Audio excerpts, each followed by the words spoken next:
নমস্কাৰ বন্ধুসকল, ল লাভাৰ চেনেললৈ আপোনালোকক স্বাগতম জনাইছোঁ। আজি আমি আলোচনা কৰিম পেৰেটোৰ ইলাইট থিয়ৰী সম্পৰ্কে, অৰ্থাৎ ৰাজনৈতিক সমাজতত্বৰ এটা অত্যন্ত গুৰুত্বপূৰ্ণ বিষয় ইলাইট থিয়ৰী, অৰ্থাৎ সম্ভ্ৰান্ত তত্ত্ব সম্পৰ্কে ভিলফ্ৰেডো পেৰেটোৱে কেনেধৰণৰ মতামত আগবঢ়াইছে এই বিষয়ে আমি ভিডিঅ'টোত আলোচনা কৰিম। আৰু ভিডিঅ'টোৰ আৰম্ভণিতে আপোনালোকক কওঁ যে এই ভিডিঅ'টো চাই কিনে আপোনালোকে লগে লগে যাতে আপোনালোকে এই নোটছটো ভালদৰে বহীত টুকি লয়, তেতিয়া আপোনালোকৰ সুবিধা হ'ব এক্সামৰ কাৰণে। চ' আহক ভিডিঅ'টো আৰম্ভ। চ' ৰাজনৈতিক তত্ত্বৰ সমাজতত্ত্বৰ এটা অত্যন্ত গুৰুত্বপূৰ্ণ বিষয় হৈছে ইলাইট থিয়ৰী। সাধাৰণতে এলিট বুলি ক'লে শিক্ষা, সংস্কৃতি, ধৰ্ম, ৰাজনীতি প্ৰভৃতি ক্ষেত্ৰত গুণ বা যোগ্যতা আৰু কৰ্মকুশলতাৰ ভিত্তিত আগবাঢ়ি থকা মানুহবোৰকে বুজা যায়। অৰ্থাৎ আমি যদি ইলাইট বুলি ক'বলগীয়া হয়, তেন্তে আমাৰ চৰকাৰৰ যিখিনি ওপৰ লেভেলৰ মানুহ আছে, অৰ্থাৎ ৰাজ্যসভা, লোকসভা, প্ৰেচিডেণ্ট, প্ৰাইম মিনিষ্টাৰকে আদি কৰি যিবিলাক দেশ শাসনৰ সেৱাত ব্ৰতী হৈ আছে, অৰ্থাৎ তেওঁলোকৰ এক বিশেষ গুণ বা দক্ষতাৰ ভিত্তিত তেওঁলোকে জনসাধাৰণৰ দ্বাৰা নিৰ্বাচিত হৈ চৰকাৰৰ বিভিন্ন কাম কাজত আগভাগ লৈ আছে, আৰু সেই মানুহখিনিক আমি সাধাৰণতে এলিট বুলি ক'ব পাৰোঁ। চ' ইটালীৰ ভিলফ্ৰেডো পেৰেটোৱে ইলাইট সম্পৰ্কে এটা অত্যন্ত গুৰুত্বপূৰ্ণ থিয়ৰী আগবঢ়াইছে।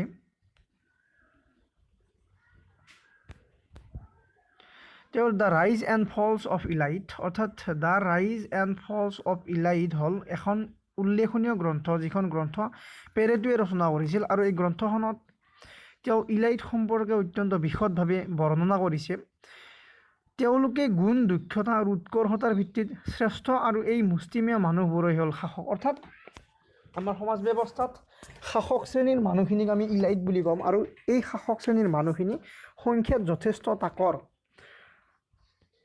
আমি যদি ভাৰতবৰ্ষৰ কথা কওঁ, তেন্তে ভাৰতবৰ্ষৰ জনসাধাৰণ হৈছে নন ইলাইট শ্ৰেণীৰ অন্তৰ্ভুক্ত, আৰু যিবিলাকে ভাৰতবৰ্ষৰ দেশ শাসনত, অৰ্থাৎ চৰকাৰত যিবিলাক মানুহ আছে, চৰকাৰৰ বিভিন্ন প্ৰশাসনিক কাম কাজত যিবিলাক জড়িত হৈছে, সেই মানুহখিনিক আমি ইলাইট শ্ৰেণীত অন্তৰ্ভুক্ত বুলি ক'ম।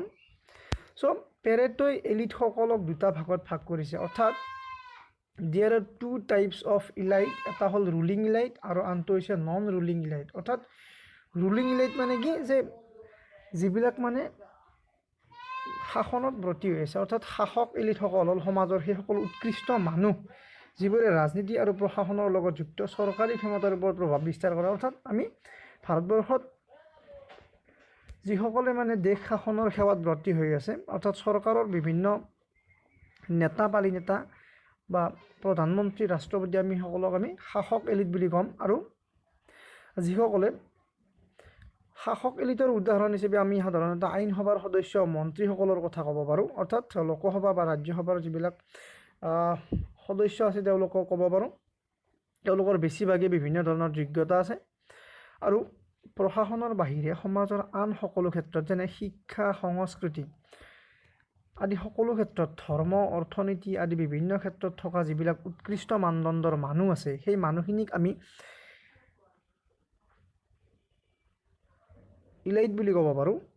আৰু সেই মানুহখিনিক আমি কি, পৰোক্ষ ইলাইট, অৰ্থাৎ তেওঁলোকে আমাৰ চৰকাৰ ব্যৱস্থাটোত পৰোক্ষভাৱে প্ৰভাৱ বিস্তাৰ কৰে, অৰ্থাৎ সেইসকলক আমি নন ৰুলিং ইলাইট বুলি ক'ম। অৰ্থাৎ শাসন কাৰ্যৰ লগত জড়িত নহয়, কিন্তু তেওঁলোক অন্য এক স্থানত বাস কৰে সমাজৰ, আৰু সেইকাৰণে তেওঁলোকক আমি ইলাইট বুলি ক'ব পাৰোঁ। আৰু প্লেটোৱে ইলাইট তত্ত্বৰ এলিটসকলৰ চক্ৰাকাৰ পৰিৱৰ্তনৰ কথা কৈছে। অৰ্থাৎ প্লেটোৱে কৈছে যে ইলাইটসকল সদায় ইলাইট শ্ৰেণীৰ অন্তৰ্ভুক্ত হৈ নাথাকিবও পাৰে, কেতিয়াবা তেওঁলোকে ইলাইটৰ পৰা গৈ তলৰ শ্ৰেণীৰ অন্তৰ্ভুক্ত হ'ব পাৰে। আৰু ঠিক সেইদৰে সমাজত যিবিলাক মানুহৰ গুণ, যোগ্যতা বা দক্ষতা নাথাকে, তেওঁলোকেও যদি গুণ বা দক্ষতা অৰ্জন কৰে, তেওঁলোকেও এলিট শ্ৰেণীৰ অন্তৰ্ভুক্ত হ'ব পাৰে। আৰু এই ক্ষেত্ৰত পেৰেটোৱে দুটা ব্যতিক্ৰমী কাৰণৰ কথা কৈছে। এটা কৈছে যে বিৱৰ্তনমুখী আৱৰ্তন, আৰু এই বিৱৰ্তনমুখী আৱৰ্তনত আমি কি পাম, যে পেৰেটোৱে কি কৈছে, যে বেয়া বুদ্ধি, স্বধৰ্ম আৰু আচৰণ, অসংযমী মানসিকতা ইত্যাদিৰ কাৰণে কোনো এজন এলিট ব্যক্তিৰ মৰ্যাদাৰ অৱসান ঘটিব পাৰে, আৰু তেওঁ এলিট ব্যক্তিত পৰিণত হ'ব পাৰে।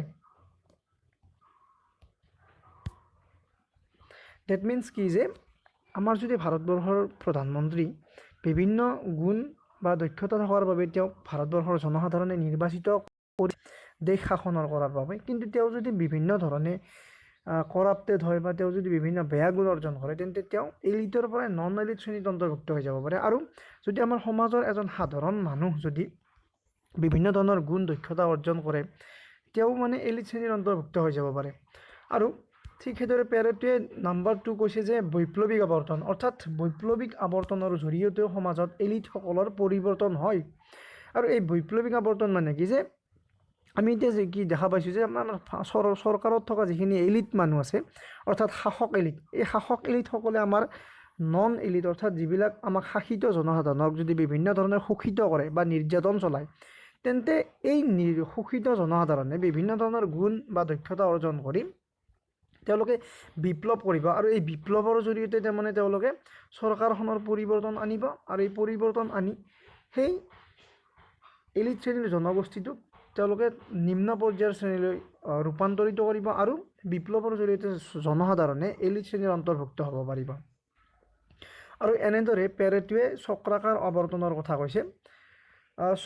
লাষ্টত আমি কি পাম যে এলিট থিয়ৰী সম্পৰ্কে পেৰেটোৱে যি মন্তব্য আগবঢ়াইছে ই একেবাৰে যুক্তিসংগত নহয়, একেবাৰে যুক্তিসংগত নহয়। কিয়নো এলিট থিয়ৰী সম্পৰ্কে বিভিন্ন সমালোচকে বিভিন্ন ধৰণৰ মন্তব্য আগবঢ়াইছে। তাৰ ভিতৰত 1 নম্বৰ কি কৈছে যে আমি নাম্বাৰ 1 কি আছে যে ইলাইটসকলৰ আৱৰ্তনৰ কাৰণ হিচাপে মনস্তাত্ত্বিক উপাদানসমূহৰ কথা কৈছে আৰু এই ব্যাখ্যা সন্তোষজনক নহয়। অৰ্থাৎ পেৰেটোৱে কি কৈছে যে এলিটসকলৰ আৱৰ্তনৰ ক্ষেত্ৰত বিভিন্ন মনস্তাত্ত্বিক উপাদানৰ কথাহে কৈছে আৰু সেইকাৰণে এই তত্ত্বটো বেছি সন্তোষজনক নহয় বুলি কৈছে। আৰু নাম্বাৰ 2ত আমি কি পাম যে এলিট শ্ৰেণীৰ অন্তৰ্ভুক্ত হোৱা লোকসকলৰ গুণগত যোগ্যতা অভিন্ন প্ৰকৃতিৰ নহয়। এই ক্ষেত্ৰতো পাৰ্থক্য সম্পৰ্কত মতভেদ থকা দৰকাৰ, কিন্তু পেৰেটোৱে এই পাৰ্থক্যৰ নিৰ্ণায়ক সম্পৰ্কে কোনো ধৰণৰ আলোচনা কৰা নাই। নাম্বাৰ 3ত আমি কি পাম যে পেৰেটোৱে অভিজাত সম্প্ৰদায়ৰ অৱক্ষয়ৰ কথা কৈছিল, কিন্তু তেওঁ এই অৱক্ষয় প্ৰক্ৰিয়াৰ পৰিমাণ সম্পৰ্কে আলোচনাৰ প্ৰয়োজনীয়তা অনুভৱ কৰা নাই। অৰ্থাৎ পেৰেটোৱে যি আমাৰ চক্ৰাকাৰ পৰিৱৰ্তনৰ কথা কৈছে,